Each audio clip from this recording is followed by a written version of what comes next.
জীবনে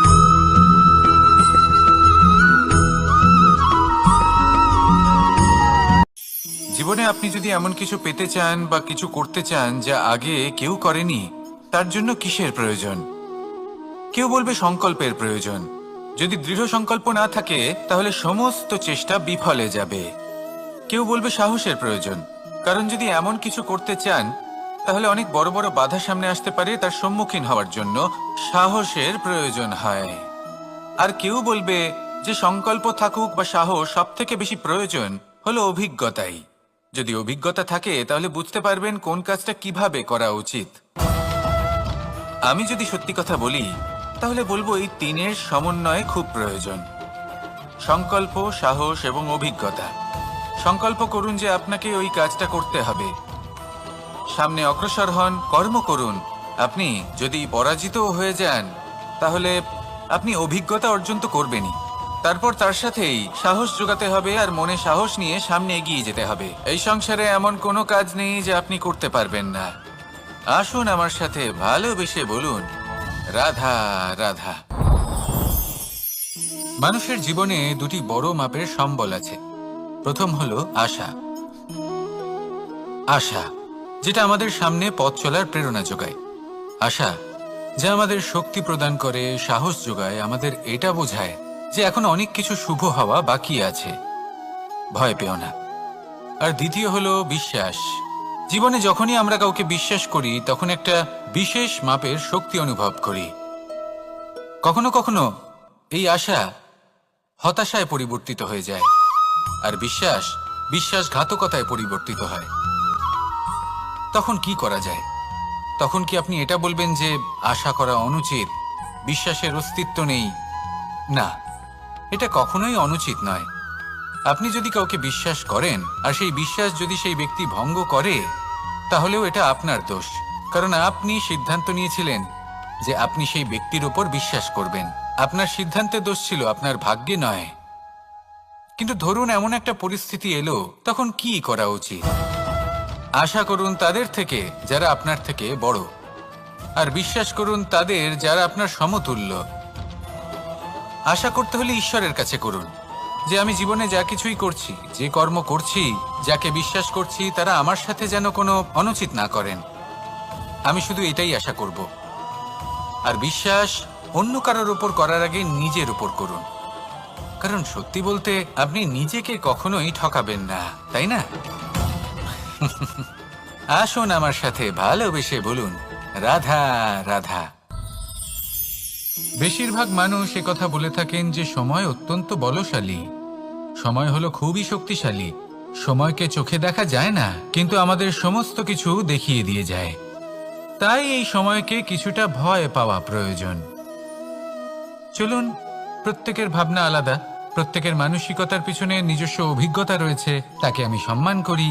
আর কোথাও না কোথাও এই কথাটা সত্যি।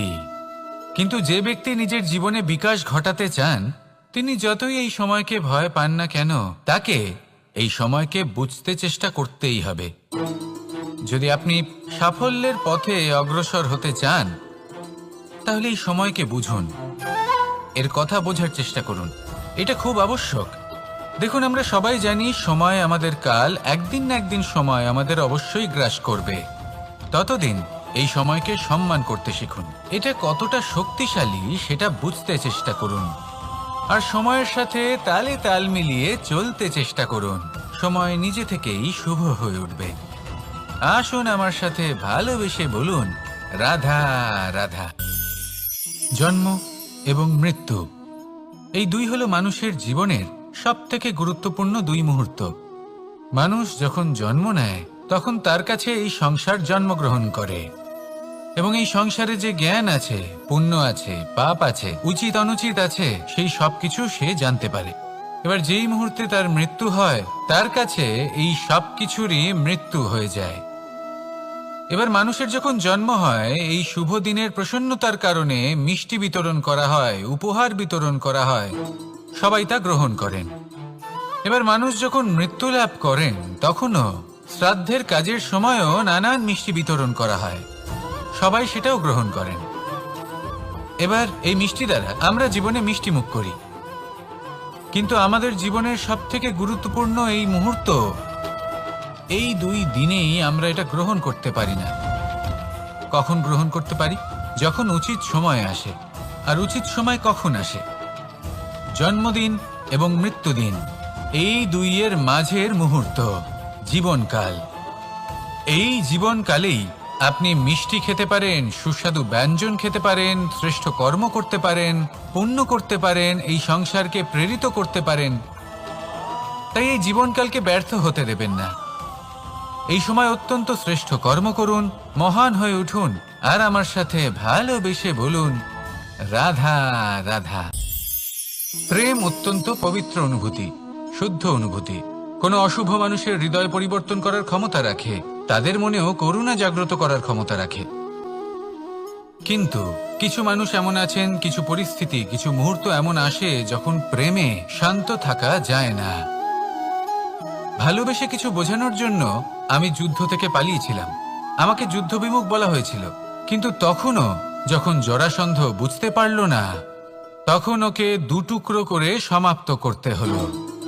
প্রেমপূর্বক মৈত্রীর প্রস্তাব নিয়ে আমি হস্তিনাপুরে গিয়েছিলাম, কিন্তু যখন দুর্যোধনের অশুভ বুদ্ধি এটা বুঝতে পারল না, তখন আমাকে মহাভারত রচনা করতে হলো। ভালোবেসে এই সংসারের জন্য আমি বাঁশি বাজাই। কিন্তু এমন কিছু মানুষ আছেন যারা প্রেমের ভাষা বুঝতে পারেন না।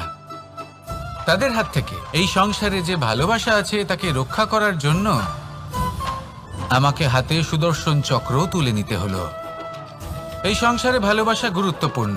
এই সংসারকে যদি ভালোবাসা দিয়ে ভরিয়ে তুলতে পারেন, এই সংসার একটু বেশি সুন্দর হয়ে উঠবে, চারিদিকে প্রসন্নতা ছেয়ে যাবে। কিন্তু যখন এমন একটা সময় আসে যখন ভালোবাসা সংকটে পড়ে যায় আর তাকে রক্ষা করা অনিবার্য হয়ে পড়ে, তাহলে যদি তার জন্য কঠোর হতে হয় সেটা হন। যদি হাতে অস্ত্র তুলে নিতে হয় তা তুলে নিন। এই ভালোবাসাকে সুরক্ষিত রাখা প্রয়োজনীয়। আসুন আমার সাথে ভালোবেসে বলুন, রাধা রাধা। এই বৃহৎ বৃক্ষকে দেখুন, অত্যন্ত শক্তিশালী বৃক্ষ। এটা সবারই প্রিয়, তা সে ছোট হোক বা বড়, বৃদ্ধ হোক বা জোয়ান, সবাই ভালোবাসে এই বৃক্ষকে। আর সত্যি বলতে এই বৃক্ষ সবাইকে সেবা করে, সবাইকে ফল দান করে, সবাইকে ছায়া প্রদান করে। দূর থেকে দেখে মনে হয় এর কোনো পরিচর্যার প্রয়োজনই নেই, কিন্তু একজন কুশল মালী এইভাবে ভাবেন না। তিনি সময় অন্তরে খুব খুঁটিয়ে এই গাছ নিরীক্ষণ করেন, দেখতে থাকেন। যদি কোনো এমন শাখা থাকে যা রোগগ্রস্ত, তাহলে সেটা কেটে আলাদা করে দেন।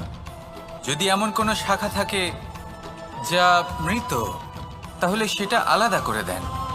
আর এইভাবে উপযুক্ত দেখাশোনা করার কারণেই এই বৃক্ষ এইভাবে সুস্থ হয়ে থাকে, সতেজ হয়ে থাকে, সবার সেবা করতে থাকে। আপনাকেও নিজের সাথে সেটাই করতে হবে। নিজের জন্য আপনাকে একজন কুশল মালী হয়ে উঠতে হবে, রক্ষা করতে হবে নিজের শরীরের, নিজের মনের। আপনার শরীর যদি রোগগ্রস্ত হয়ে পড়ে, তাহলে ওষুধ গ্রহণ করতে হবে। যদি এই মন কোনো এক কারণে বিচলিত হয়ে পড়ে, তাহলে তার থেকে নিজেকে মুক্ত করতে হবে। আপনি যদি নিজের যত্ন নেন, তবেই এই বৃক্ষের মতো হতে পারবেন। সেই বৃক্ষ যে সবারই প্রিয়, সবাইকেই সেবা করে। আসুন আমার সাথে ভালোবেসে বলুন, রাধা রাধা।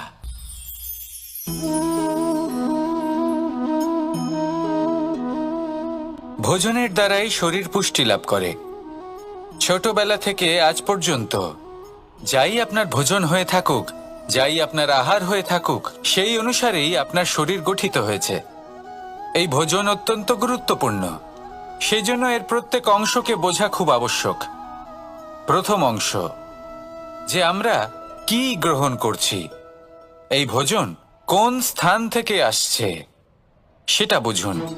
দ্বিতীয় অংশ, ভোজন কে বানাচ্ছেন। এই ভোজন সর্বশ্রেষ্ঠ তখনই হয় যখন মাতার হাতে তৈরি করা ভোজন হয়। কিন্তু যদি মাতার তৈরি করা ভোজন আপনি প্রাপ্ত নাও করতে পারেন, তাহলে সেই ব্যক্তির ভোজন তৈরি করা উচিত যিনি সাত্ত্বিক। তৃতীয় অংশ, কোন স্থানে আপনি ভোজন গ্রহণ করছেন। যে স্থানে আপনি ভোজন গ্রহণ করছেন তা সাত্ত্বিক হওয়া উচিত। তা হলো অত্যন্ত গুরুত্বপূর্ণ। এবং চতুর্থ সবথেকে গুরুত্বপূর্ণ অংশ, তা হলো এই ভোজন আপনি যার দ্বারা প্রাপ্ত করেছেন, যেখান থেকে প্রাপ্ত করেছেন, যে স্থানে বসে আপনি ভোজন গ্রহণ করছেন তার প্রতি কৃতজ্ঞতা প্রকাশ করুন এবং ভোজন পূর্ণরূপে সমাপ্ত করুন।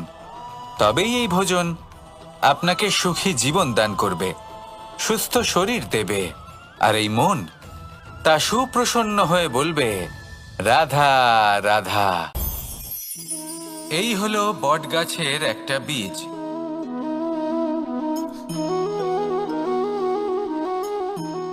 চলুন এটা রোপণ করা যাক। একটু জল দেওয়া যাক। এবার এখানে একটা বিশাল বটবৃক্ষ উৎপন্ন হবে। কিন্তু কিভাবে? এতে কে সাহায্য করবে? এটা সম্ভব কে করে দেখাবে? প্রকৃতি। আগে হ্যাঁ, এই সংসারে যা কিছু উৎপন্ন হয়, যা কিছু নষ্ট হয়, তার জন্য প্রকৃতি দায়ী হন। এই প্রকৃতির কারণেই তো রৌদ্র আসে, প্রকৃতির কারণেই বৃষ্টি হয়, জল পাওয়া যায়। তার কারণেই এই বটের বীজ তা এক বিশাল বটবৃক্ষে পরিণত হবে। কিন্তু একজন মানুষকে দেখুন, মানুষ বলবে এই বৃক্ষে আমার অধিকার রয়েছে। কেন? কারণ আমি এই বীজ বপন করেছি। এবার সমস্ত কাজ প্রকৃতি করবে আর সমস্ত শ্রেয় মানুষ নিয়ে যাবে। এটা কি উচিত? কখনোই নয়। এবার এর উত্তর প্রকৃতিতেই লুকোনো আছে। কখনো কোনো পাখিও এই বীজ রোপণ করে, সেখানে বৃক্ষ উৎপন্ন হয়, তাতে ফল আসে, সেই পাখি সেই ফল খায়, কিন্তু সেখানকার বাকি পাখি এবং প্রাণীদের সেই ফল খেতে বারণ করে না। সেই বৃক্ষের ওপর নিজের অধিকার প্রমাণ করতে চেষ্টা করে না, সবার মধ্যে ভাগ করে দেয়। আর এটাই আমাদেরও করা উচিত। যা প্রকৃতি থেকে আসছে তা আবার প্রকৃতিতেই ফিরে যেতে দিন। এটা অত্যন্ত প্রয়োজনীয়। পাখিদের মতো হতে চেষ্টা করুন, তবেই আপনার এই মন আকাশে উড়তে থাকবে আর সুপ্রসন্ন হয়ে বলবে, রাধা রাধা। কোকিলের ডাক শুনে আমার মন প্রফুল্ল হয়ে ওঠে। কোকিল হলো আমার অত্যন্ত প্রিয়। এরকমই আরো একটা পাখি আছে, কাক। একদিকে কাক, অন্যদিকে কোকিল। এদের মধ্যে বেশি পার্থক্য নেই, কিন্তু কোকিলের কণ্ঠ শুনে সবার মন প্রফুল্ল হয়ে ওঠে। কোকিল যখন সামনে আসে তখন মন শান্ত হয়ে যায়। যখন কাক সামনে আসে তখন মানুষ দূরে পালিয়ে যায়। এমন কেন হয়? কারণ হলো বাণী।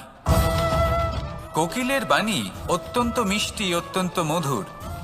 সেখানেই কাকের বাণী অত্যন্ত কর্কশ শোনায়, আর কর্কশ বাণী শোনা কেউ পছন্দ করেন না। আপনি নিজেকে জিজ্ঞেস করুন, কোনো ব্যক্তি আপনার সাথে কথা বললে তার বাণী মধুর হলে আপনার ভালো লাগে, আর যদি কর্কশ হয় তার থেকে দূরে চলে যেতে ইচ্ছে করে। তাই নিজের বাণীও এইভাবেই মধুর রাখুন, মিষ্টি রাখুন। এ আমারও খুব প্রিয়। আর এটা তখন হয় যখন মনে প্রেম থাকে। মনের মধ্যে প্রেম জাগ্রত করুন, বাণী নিজে থেকেই মধুর হয়ে যাবে। আর কৃষ্ণ নিজে থেকে আপনার কাছে আসবে আর আপনার সাথে বলবে, কি রাধা রাধা। এটা হলো ধান গাছ। এর থেকে যে চাল উৎপন্ন হয় তা মানুষ গ্রহণ করেন। আর এটা কি? এ হলো জংলি ঘাস। একবার ভেবে দেখুন, যদি এই জংলি ঘাস ধান গাছের আশেপাশে থাকে তাহলে কি হবে? ধান উৎপন্ন হতে পারবে? তা উৎকৃষ্ট হতে পারবে? আমরা কি তা গ্রহণ করতে পারবো? কখনোই নয়। এই জংলি ঘাস ধানকে নষ্ট করে দেবে, কিন্তু নিজে জীবিত থাকবে। এটাই হলো আজকের শিক্ষা। এই সংসারে যদি আপনি নীতির পথে চলতে চান, উচিত কর্ম করতে চান, সংসারকে সেবা করতে চান, তাহলে জংলি ঘাসের মতো ব্যক্তিদের থেকে সবসময় দূরে থাকতে হবে। সেই ব্যক্তি যারা দুর্নীতি এবং মিথ্যা দ্বারা পরিপূর্ণ, যাদের ব্যবহার অশুভ, যাদের অনেক অশুভ গুণ রয়েছে, তারা সঠিক নয়। সেই সকল ব্যক্তি যাদের চরিত্র অত্যন্ত দুষ্ট হয়, তারা হয় শুভ চরিত্রের ব্যক্তিকে একদম নষ্ট করে দেয়, নয় নিজের মতো বানিয়ে তোলে। তাই যদি আপনি নীতির পথে চলতে চান, এই সংসারের জন্য শুভ কর্ম করতে চান, তাহলে সেই সঙ্গ লাভ করুন যে সঙ্গ জ্ঞানে পরিপূর্ণ, যাদের মধ্যে অনেক গুণ আছে, যাদের থেকে প্রতিদিন কিছু শিখতে পারবেন।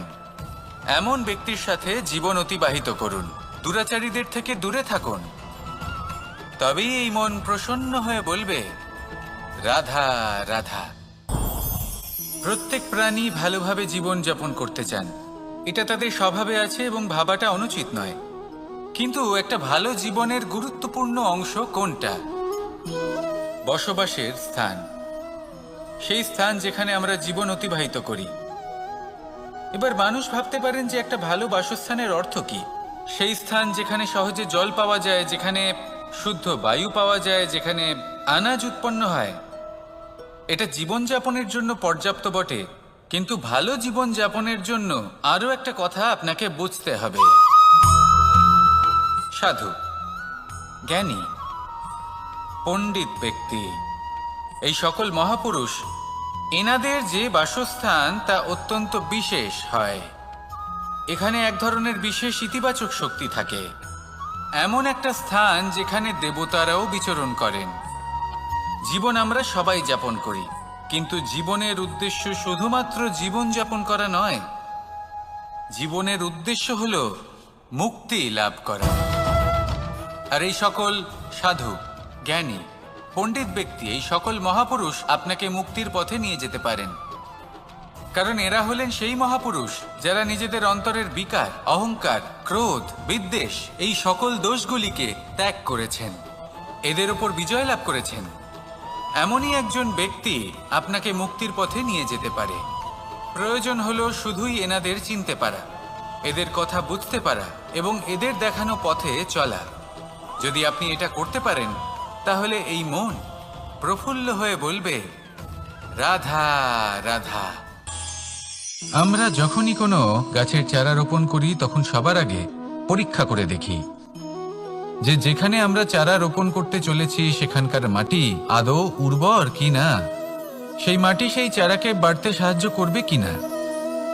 যখন একটা চারা রোপণের আগে আমরা এত কিছু ভাবতে পারি, তাহলে কাউকে বিশ্বাস করার আগে আমরা কেন ভাবি না?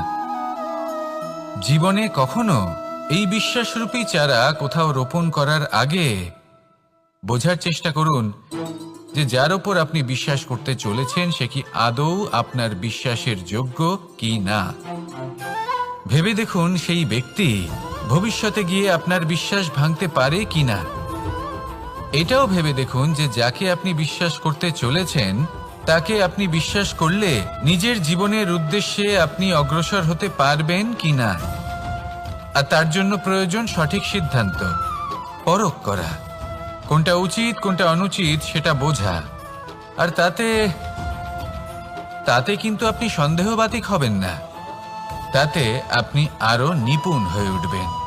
তাই যদি আপনি নিপুণ হয়ে উঠতে চান, তাহলে বোঝার চেষ্টা করুন, পরখ করে দেখুন, কোনটা উচিত কোনটা অনুচিত বুঝুন। আর বিশ্বাস তখনই করুন যখন আপনি 100% নিশ্চিত হবেন যে সে বিশ্বাসের যোগ্য।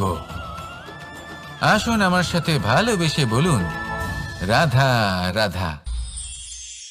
প্রত্যেক মানুষ জীবনে সাফল্য কামনা করেন এবং তার জন্য নিরন্তর চেষ্টা করতে থাকেন, নানান ধরনের নীতি এবং পরিকল্পনা করেন। শুধু একটা বিষয় নিয়ে ভয়ভীত থাকেন, পরীক্ষার বিষয়। প্রত্যেক মানুষকে জীবনে পরীক্ষা দিতেই হয়, আর বিভিন্ন সময় পরীক্ষা দিতে হয়। এটাই হলো প্রকৃতির নিয়ম, আর সেটা আমরা বদলাতে পারবো না।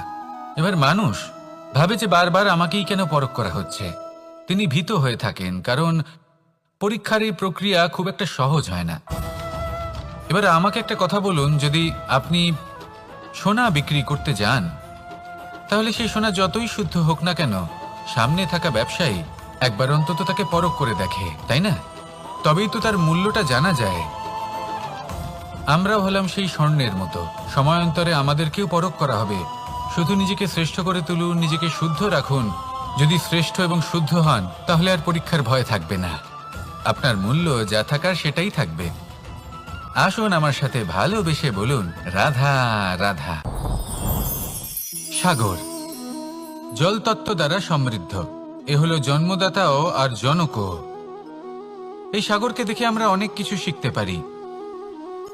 এই সাগরকে বাইরে থেকে দেখলে মনে হবে এর ঢেউ কোলাহল সৃষ্টি করছে, কিন্তু যদি আপনি আস্তে আস্তে কিছুটা গভীরে যান তাহলে দেখবেন ঢেউগুলি শান্ত হয়ে গেছে। সেই একই সাগর তীরের কাছে অন্যরকম, গভীরে অন্যরকম। এবার সাগরের মাঝে এসে দাঁড়ান আর অনুমান করতে চেষ্টা করুন যে এটা কতটা গভীর, তাহলে দেখবেন এই কাজ অসম্ভব। আপনি সত্য কখনোই জানতে পারবেন না যতক্ষণ না সেই সাগরের তলদেশে পৌঁছচ্ছেন। এবার এই সাগরের মতোই হয় মানুষ। মানুষকে আপনি দূর থেকে বুঝতে পারবেন না, আপনাকে কাছে যেতেই হবে। একই দিনে আপনি পূর্ণরূপে কোনো মানুষকে জানতে পারবেন না, তার সাথে সময় কাটাতে হবে। প্রত্যেক মানুষ হলো আলাদা, ঠিক সাগরের মতো, যার নিজের আকার আছে, নিজস্বতা রয়েছে, গভীরতাও আছে। সেটা বোঝার সময় দিন, নয়তো কখনো কোনো মানুষকে বুঝতেই পারবেন না। আসুন আমার সাথে ভালোবেসে বলুন রাধা রাধা। আমাদের এই জীবন, তাতে এই যে সময় চক্র, তা তিনটি ভাগে বিভক্ত। এক হলো অতীতকাল, ফেলে আসা অতীত, তারপরে আসে বর্তমান, এখনকার এই মুহূর্ত, আর তারপর আসে আগামীকাল অর্থাৎ ভবিষ্যৎ। এবার এখানে সবথেকে গুরুত্বপূর্ণ হলো অতীতকাল, ভবিষ্যৎকাল, ফেলে আসা অতীত এবং আগামী সময়। কেন? কারণ এই দুইয়ের উপর নির্ভর করছে যে আপনি বর্তমানে কি করতে চলেছেন। শুধু প্রয়োজন হলো সঠিক দৃষ্টিভঙ্গির। অতীতকালকে যদি আপনি একটি দৃষ্টিভঙ্গি থেকে দেখেন, তাহলে অতীতকালে আপনি দুঃখও দেখতে পাবেন, যন্ত্রণাও দেখতে পাবেন। অন্য কোনো দৃষ্টিভঙ্গি থেকে দেখলে আপনি অতীতকাল থেকে শিক্ষাও লাভ করবেন। এবার এই শিক্ষা অনুসারেই বর্তমানে কর্ম করা উচিত। এবং যদি ভবিষ্যতের কথা বলি, তাহলে বলবো ভবিষ্যতের কথা ভেবে আপনি আজ অবশ্যই চিন্তিত হতে পারেন। অন্য একটি দৃষ্টিভঙ্গি থেকে দেখলে এই ভবিষ্যতেই আপনি একটি লক্ষ্য, একটি উদ্দেশ্য দেখতে পাবেন, যে আপনি কি করতে চান, কি লাভ করতে চান। এবার সেই অনুসারে বর্তমানে কর্ম করা উচিত, ভবিষ্যৎ এবং অতীতকাল অনুসারে। এভাবেই যদি জীবনে কর্ম করতে থাকেন, আপনার এই বর্তমানের দিনগুলো আপনি একটু নতুনভাবে বাঁচতে পারবেন। এভাবেই যদি জীবনে এগোতে থাকেন, তাহলে আপনার জীবনে আনন্দের উদ্ভব হতে কেউ বাধা দিতে পারবে না। আসুন আমার সাথে ভালোবেসে বলুন রাধা রাধা। যদি আপনি নিজের জীবনে প্রকৃত বন্ধু নির্বাচন করতে চান, তাহলে তার আগে দর্পণ আর ছায়া, এই দুইয়ের বিশেষত্বর বিষয়ে জানাটা অত্যন্ত প্রয়োজনীয়। দর্পণ কি করে থাকে? যখনই আপনি দর্পণের দিকে তাকাবেন, ও শুধুমাত্র আপনাকে সত্যের সাথে অবগত করাবে, ও আপনাকে কখনো মিথ্যে বলবে না। সেখানেই যদি ছায়ার কথা বলি, তাহলে দেখুন ছায়া কি করে। সব সময় আপনার সাথে থাকে, কখনো আপনার সঙ্গ ত্যাগ করে না। এবার আপনার জীবনে যদি এমন কোনো বন্ধু আসে যে সবসময় আপনাকে সত্য কথা বলবে, আপনার অপগুণের বিষয়ে যদি আপনাকে বলে কিন্তু তাও সে সত্যিই বলবে, তাহলে তার উদ্দেশ্য কিন্তু আপনাকে দুঃখ দেওয়া নয়। সে আপনার অজ্ঞানতা, আপনার ভ্রম দূর করতে চায়। যদি আপনি কোনো অনুচিত পথে চলতে থাকেন, তাহলে সে আপনাকে বাধা দিতে চায়। আর যদি সেই মিত্রই ছায়া সঙ্গীর মতো হয়, সে কখনোই সুখ দুঃখে আপনার সঙ্গ ত্যাগ করবে না। তার উদ্দেশ্য হলো সবসময় আপনাকে রক্ষা করা। তাই এরকম দর্পণ বা ছায়ার মতো কোনো বন্ধু যদি আপনার জীবনে আসে, তাহলে তাকে কোথাও যেতে দেবেন না। সে আপনার জীবনকে সুখময় করে তুলবে। আর যদি আপনার জীবনে উপস্থিত বন্ধু এমন না হয়, তাহলে তাকে নিজের থেকে দূরে করে দেওয়াই বাঞ্ছনীয়।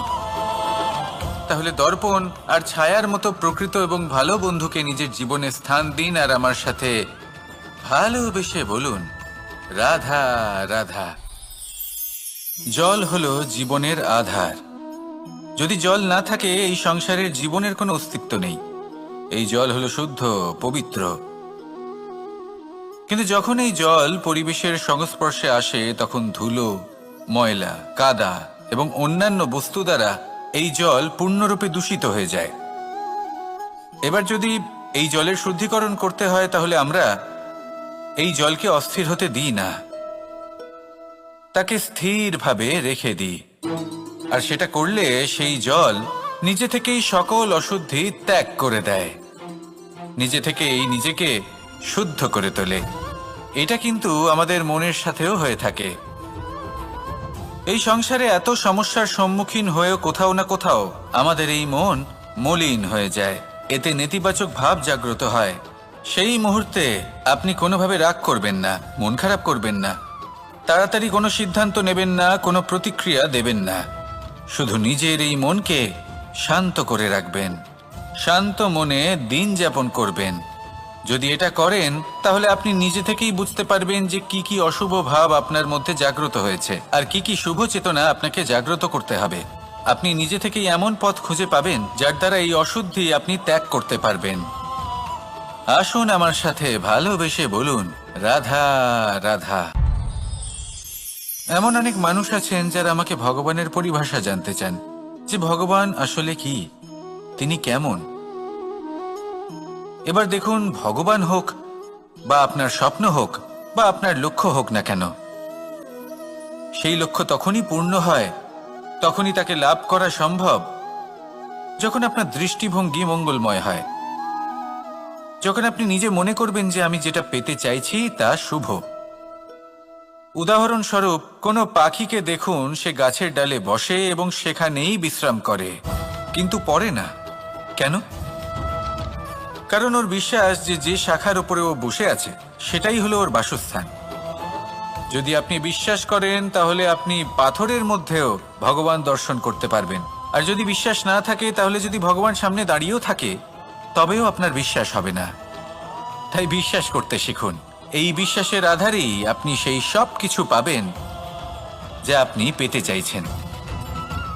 আসুন আমার সাথে ভালোবেসে বলুন, রাধা রাধা।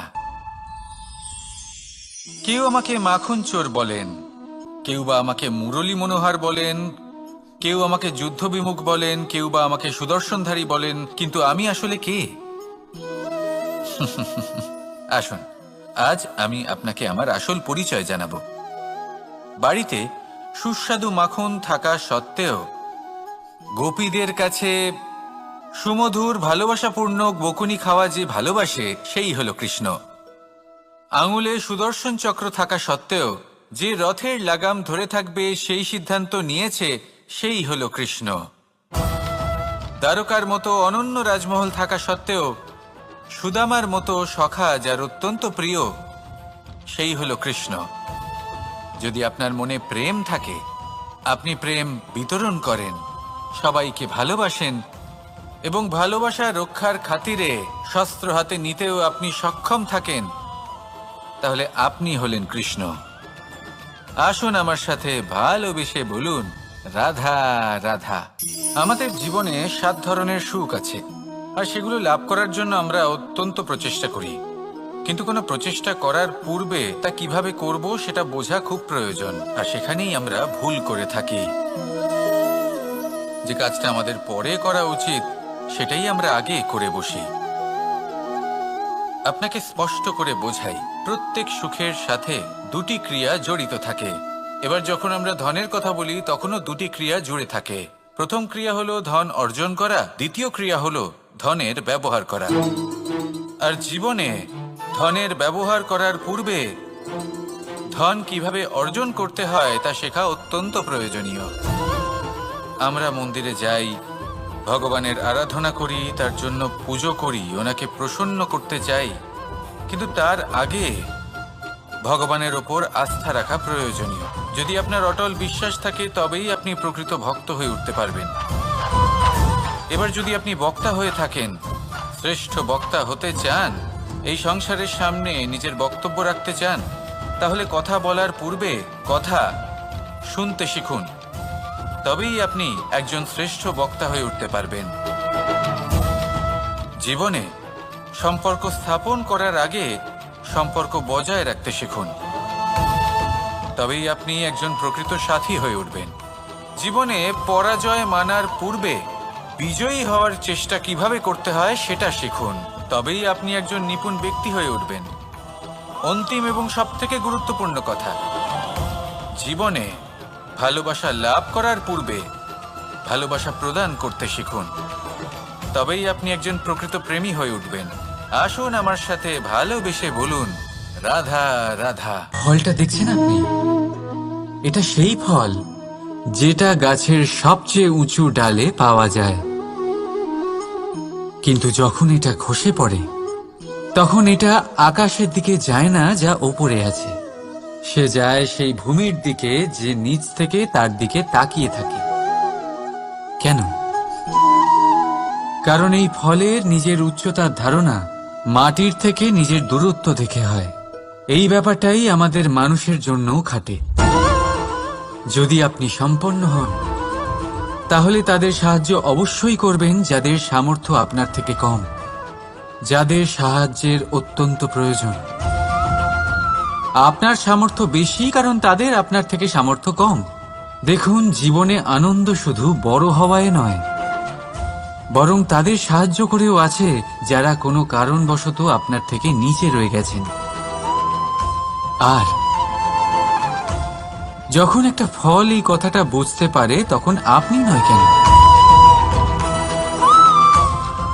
রাধা রাধা। সময় বড়ই বিচিত্র অনুভব দেয়। যখন অপেক্ষা করছেন তখন অনেক লম্বা হয়ে যায়। প্রতিটা মুহূর্ত একটা গোটা দিনের মতো মনে হয়। ঠিক সেইভাবেই যদি কোথাও যেতে দেরি হয় তখন সময় দৌড়তে থাকে, প্রসন্নতায় বয়ে যায় আর নিরাশায় থমকে যায়। আপনদের সাথে থাকলে সময়ের খেয়ালই থাকে না, শত্রুদের সাথে থাকলে সেই সময়ই খারাপ হয়ে যায়। কিন্তু এটাই কি সত্যি বাস্তব? না, সময় তো সময়ই হয়, নিজের গতিতেই চলে সে। শুধু সেই গতির আভাস আমাদের মানসিক অবস্থা অনুযায়ী বদলে যেতে থাকে। তাই এই সমস্যা সময়ের নয়, আমাদের মানসিকতা। তাই নিজেকে খুশি রাখুন, অন্যদেরও খুশি রাখুন। আগের সমস্ত ঘটনা ভুলে যান আর একটা উজ্জ্বল ভবিষ্যতের দিকে অগ্রসর হন। সময় সবসময় ভালোই লাগবে। প্রেম করুন সবার সাথে, সময় সবসময় সুখেই কাটবে। রাধা রাধা। অগ্নি জীবনে খুব মহত্বপূর্ণ হয়। এই অগ্নি, এই অগ্নি উজ্জ্বলতা হয়ে আমাদের জীবিত রাখে। কিন্তু ভাবুন, যদি এই উজ্জ্বলতা ক্রোধের অগ্নি হয়ে দিকভ্রষ্ট হয় তাহলে কি হবে? একটা ছোট পাতা দিয়ে শুরু করে গোটা বনকে ছারখার করে দিতে পারে। ঠিক সেরকমই মানুষের ক্রোধের আগুনও অন্যদের তো ভস্ম করেই, কিন্তু তার পূর্বে স্বয়ং নিজেকেই ভস্ম করে দেয়। তাহলে কি করা যায়? কি করে নিয়ন্ত্রণ করা যায় তাকে? উত্তর হলো তাতে জল ঢেলে দিয়ে, জলের মতো বইতে দিন একে। ঠিক সেইভাবে যেমন সূর্য নিজের অগ্নিকে তেজ বানিয়ে আপনার কাছে পৌঁছে দেয়। এটাই পার্থক্য সূর্যের অগ্নি আর ক্রোধের অগ্নির মধ্যে।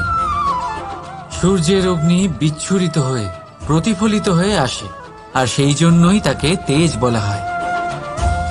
অন্যদিকে আমাদের ক্রোধের আগুনের কোনো সীমাই থাকে না। তাহলে নিজের অন্তরের শক্তিকে ক্রোধের আগুন বানিয়ে জ্বালাতে চান, নাকি উজ্জ্বলতা বানিয়ে বিস্তারিত করতে চান? সিদ্ধান্ত আপনার। রাধা রাধা। এই সংসার অনেকটাই বড়, আর আমরা তার কাছে অত্যন্ত নগণ্য। এই সংসারে এমন অনেক মানুষ পাওয়া যায় যারা বোঝান যে এই সংসারটা কতটা বড়, কতটা অদ্ভুত, কতটা সুন্দর। আর এই সংসার রচনা করে পরমেশ্বর কত মহান এক কাজ করেছেন।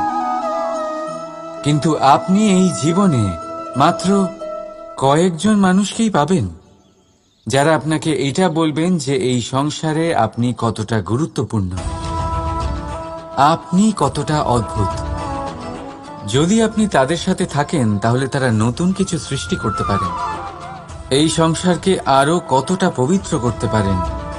তাই এই সংসারকে গুরুত্ব না দিয়ে সেই মুষ্টিমেয় কিছু মানুষকে গুরুত্ব দিন, কারণ তারাই হলো আপনার আপনজন, আর তারাই আপনাকে সঠিক পথে চালিত করবে। মানুষকে তো বর্ষার স্রোতও বই নিয়ে যেতে পারে, তাকে সাগরও ডুবিয়ে দিতে পারে, কিন্তু গঙ্গা জল সবচেয়ে বেশি শুদ্ধ, কারণ তার কয়েক ফোঁটা মানুষকে মুক্ত করে দেয়। রাধা রাধা। এ হলো একটা পাতলা সুতো। ভাবছি যদি এটা দিয়ে আমি পোশাক বানাই, তাহলে নিজের জন্য কত সুন্দর একটা পোশাক বানাতে পারবো। কিন্তু যদি এটা আমি... চিন্তা করবেন না,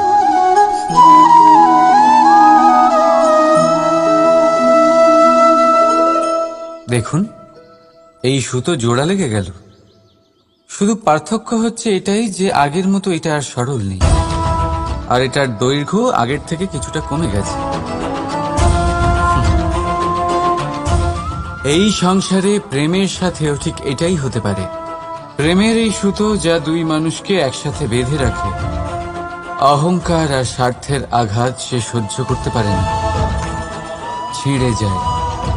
চেষ্টা করলে আবার এই সম্পর্ক হয়তো জোড়া লাগতে পারে, কিন্তু তা আগের মতো কখনোই থাকে না, কারণ মনে গিট পড়ে যায়।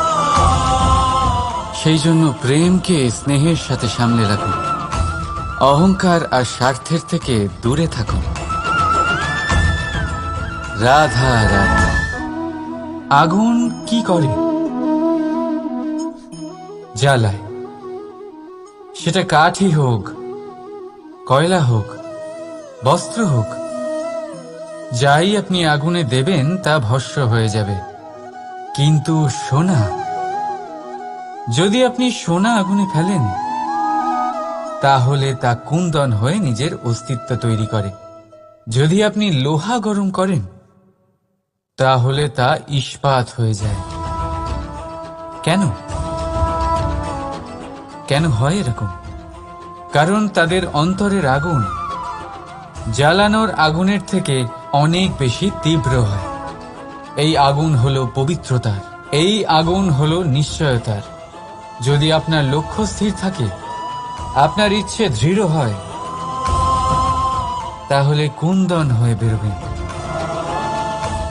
ইস্পাত হয়ে বাঁচবেন, অন্তর থেকে শক্তি পাবেন, আর কেউ আপনার সাথে কোনো অনিষ্ট করতে পারবে না। রাধা রাধা।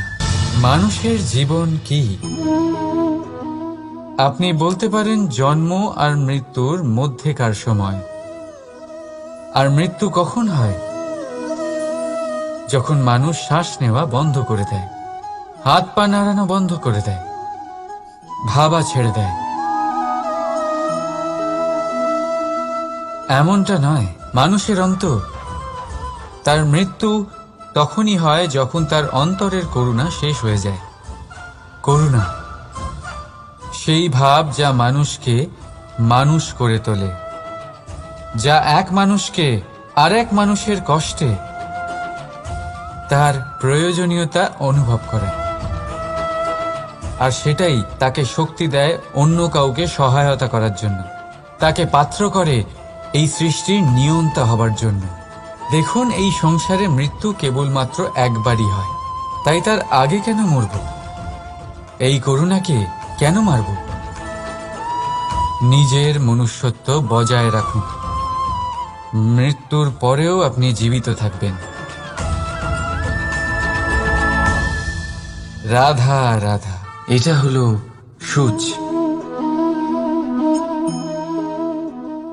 আর এটা হলো তলোয়ার। এবারে আপনারা বলুন, আপনাদের দৃষ্টিকোণ থেকে এই দুই বস্তুর মধ্যে কোনটা বেশি শক্তিশালী আর গুরুত্বপূর্ণ হতে পারে? আপনি বলবেন তলোয়ারই সবচেয়ে শক্তিশালী বা গুরুত্বপূর্ণ। আচ্ছা, মানলাম যে তলোয়ার বেশি ভারী হয়। তলোয়ার আপনাকে যুদ্ধে বিজয়ী করে, যুদ্ধে শত্রুর বিনাশ করে, কিন্তু তলোয়ার দিয়ে আপনি কখনো আপনার বস্ত্র সেলাই করতে পারবেন না। যদি আপনার পায়ে কাঁটা ফুটে যায়, তা আপনি তলোয়ার দিয়ে বের করতে পারবেন না। আপনাকে সূচের ব্যবহার করতেই হবে। এবারে বলুন, তলোয়ার পেয়ে যাওয়ার পরে এইভাবে সূচকে হারিয়ে ফেলা কি ঠিক হবে?